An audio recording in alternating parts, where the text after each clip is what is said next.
I'm sorry, I didn't have time. I had to listen to it. I couldn't get enough time to sit down. Valentine's Day was yesterday. I was busy the day before it. It's a lot. Basically, you guys have been blowing me up about this new Cozz album called Affected. And today is going to be my review for the album. After a couple of days sitting with the project, I think I've finally come to my final conclusion about how I feel on this album. Cozz is a 24-year-old rapper from Los Angeles, California, specifically South Central, whose last project I assume sat well with a good amount of people for them to want to check out this project. Cozz Effect wasn't my favorite album from 2014, but it was definitely something I felt was noteworthy, and this album pretty much piggybacks off of the idea of being affected. With this project, I get the feeling that Cozz is essentially going for the result of the surrounding things that have impacted him. This is the result of that, which is essentially what Affected is. It's the lasting result, the final product, the outcome. So coming into this project, if you're not familiar with Cozz,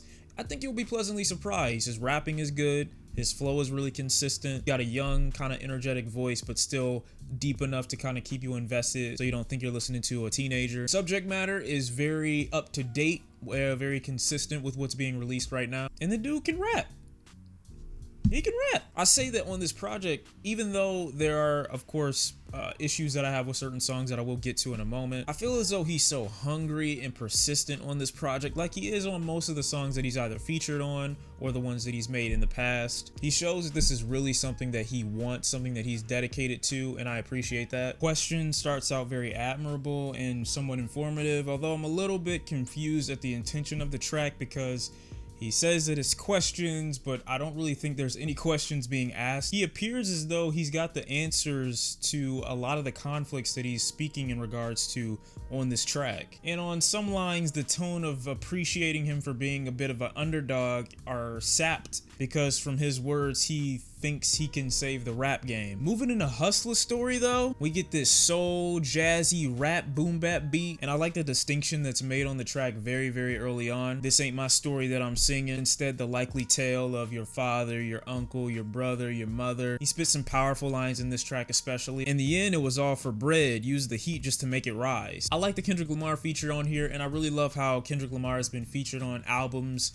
from lesser known artists recently while not being the dominant source for entertainment for that track. I like Kendrick Lamar, but I hate listening to tracks that he's featured on and me completely forgetting about the artist, and that didn't happen here at all because Cozz does a great job of telling the story on this track. And I like how Cozz isn't trying to be so deep and so woke that he's completely discarding a side of his life that helps shape his mentality right now. On the track Ignorant Confidence, it's pretty much a track about being confident in ignorant things, because these ignorant things and these possessions are what essentially gave him that confidence. There is an interesting little theme going on where his associate, because I don't want to call him his friend, tells him they should basically go hit up the mall, which means that they need to go rob somebody, hit a lick, whatever you want to call it, which transitions into the next track where the associate tells him to turn off the conscious music, which is funny because the track starts out with ignorant. Unfortunately, this theme isn't really explored that much more throughout the album. I mean, I like that he doesn't have a lot of skits scattered all over the place, because there are certainly some albums that have come out this year that have a lot of unnecessary skits, and I appreciate that he didn't scatter the project with a ton of those. Some of that same aggression and that persistence shows up on tracks like Badu, VanNess, and on That's the Thing. By far, my favorite track on this album has got to be Demons and Distractions. In the beginning, he's explaining to this girl why a relationship between the two won't work because of his demons, which transitions into what I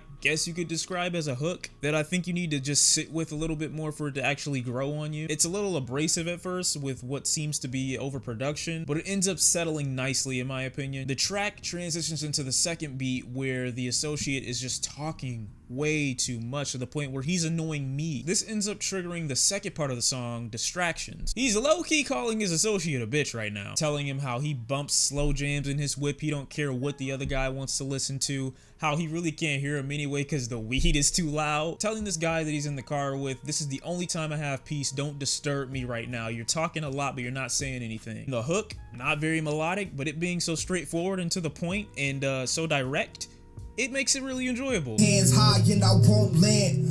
Boy, I'm in my own land, so when you talk, I give no damn. Sorry, it's no chance. Trying to get weed is too loud. I finally hear the LA West Coast bravado in his voice now. And so I'm really liking what I'm hearing, but there is a lot on this album that just doesn't hit. Now, there are some tracks on this album that I can get through. Badu with that looped saxophone that adds this really jazzy feeling to the boom bap beat, which is him basically explaining how he had value before any of the fame and currency, you know, pretty much helps the song flow well enough. But the track is kind of stale for me. It's not really doing that much, but it's not bad. But tracks like Bout It are really just boring to me. Like, the flow doesn't switch that much. The hook is very dry. And the subject matter of him hoping that people feel a way about his success because he felt a way about how they treated him,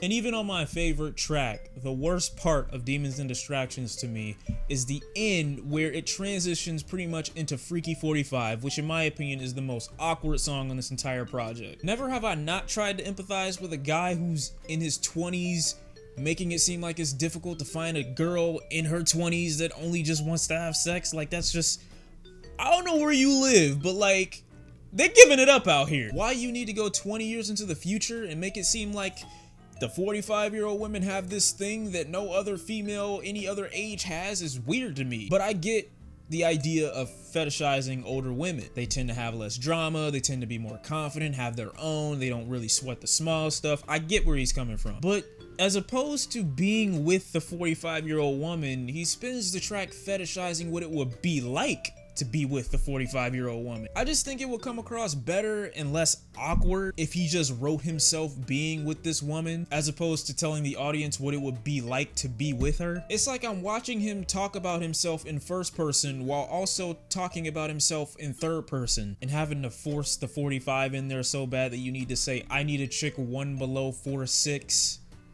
Nah. I mean, you might as well just say, I'ma open your ass up like a canned good. Why not? Then I'm extremely disappointed on the track Affected. Finally, a West Coast banger. This is what I've been waiting for the whole time. You're from LA. This is what you do. I need this.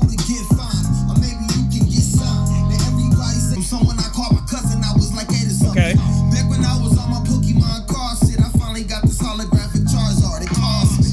Cause it came through, I told him the news, but I lost. That card was just not there. I'm so positive. This little nigga took my shit to help me try to find it. I get how this is supposed to set up his expectation in other people. Like, people really ain't shit. They're really not gonna help you. They're really trying to look out for them.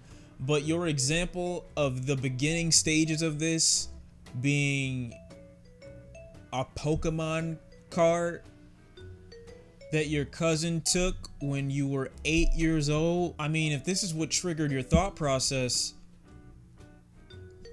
I got some harsh stories too. My sister changing the channel when I was watching TV at 4 years old. My mom taking a little change from my piggy bank and then putting it back the next day. I mean, why not? It's just, you hear it coming from this guy that's so aggressive and has this energy about him, and the track is so hard, and then out of nowhere, I wanna be the very best. Oh shit. And although I'm a fan of J. Cole being on the Zendaya track, I really don't see what J. Cole is saying on this track that he hasn't said in like every feature that he was on in 2017. But I appreciate J. Cole for producing the track. I give him points for that. And Cozz, although low on subject matter, still manages to rip the track. Here's my thing. J. Cole being an artist from North Carolina, I appreciate how he's not discriminating and that he shows or plays no favorites in choosing who his artists are going to be.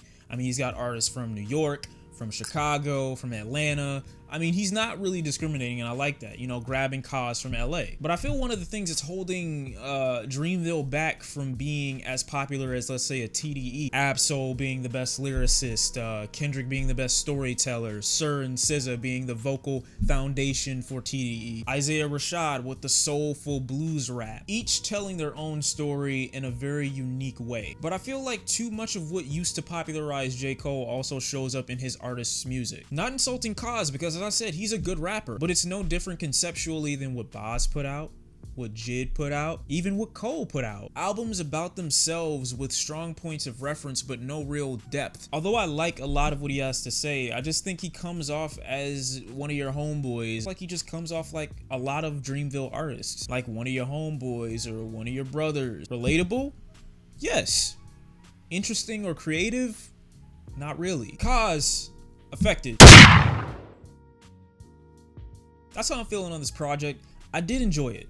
And I have a favorite track on this project that I've been listening to very consistently, a couple. So no disrespect to Cozz, no disrespect to his fan base. I expect more from him with his next project, and I'm still looking out for more music. So that's just my take on it. Hope you guys enjoyed the video. If you did, leave a thumbs up. Let me know what you thought about the album down in the comment section down below, and I'll see you in the next one. It's been me, Shawn C, and I'm out.